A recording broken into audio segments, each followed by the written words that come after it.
વડોદરા ખાતે આવેલ પૂરની સ્થિતિ બાદ હવે ગુજરાત સરકાર ગંભીર બની છે। વિગતો વડોદરાથી મળી છે, જ્યાં હવે ગુજરાત સરકાર ગંભીર બની છે। પૂરની સ્થિતિ બાદ માનવ સર્જિત પૂર બાદ હવે સરકાર સ્થિતિને લઈ ગંભીર બની છે। ત્યારે રાજ્ય સરકાર દ્વારા એક ખાસ ટીમ મોકલવામાં આવી છે અને પૂર જેવી સ્થિતિનું ફરી એકવાર પુનરાવર્તન ન થાય તે માટે આ ખાસ ટીમ મોકલવામાં આવી છે।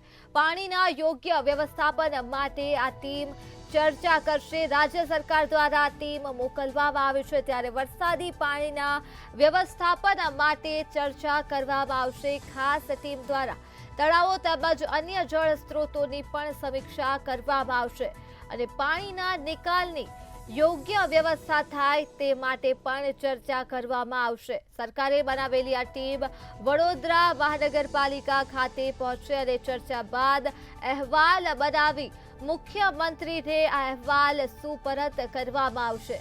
વડોદરાથી માહિતી મળી છે, જ્યાં પૂરની ગંભીર સ્થિતિ સર્જાઈ હતી અને આ સ્થિતિ બાદ હવે ગુજરાત સરકાર ગંભીર બની છે। માનવ સર્જિત પૂર બાદ સરકાર ગંભીર બની છે। લોકો ભારે પરેશાન થયા હતા વડોદરા ખાતે। ત્યારે આ મુદ્દે જ આપણી સાથે સંવાદદાતા નિલેશ બ્રહ્મભટ્ટ ફોન લાઈન પર જોડાઈ ગયા છે। જે નિલેશ, પૂરની સ્થિતિ બાદ હવે ગુજરાત સરકાર ગંભીર બની છે, શું કહેશો?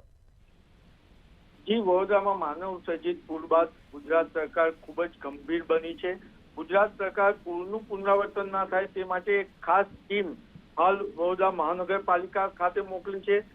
આ ટીમમાં BN નવલાવાલા, જે પૂર્વ સચિવ શ્રી ભારત સરકાર છે, SS રાઠોડ, મુખ્યમંત્રીશ્રીના સલાહકાર, NN Rai, chief engineering water commission Gandhinagar તેમજ અન્ય અધિકારીઓ સાથે વડોદરા મહાનગરપાલિકાના કમિશનર દિલીપ રાણા આ બેઠકમાં ઉપસ્થિત છે। બેઠકમાં મહત્વના વિષયો પર ચર્ચા થઈ રહી છે।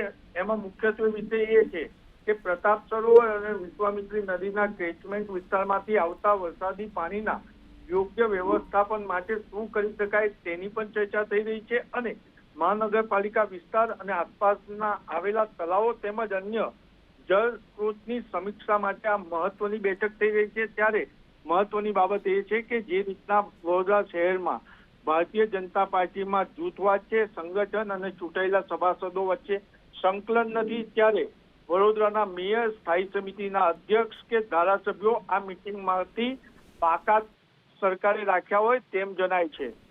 જી નિલેશ, તમામ વિગતો બદલ આભાર।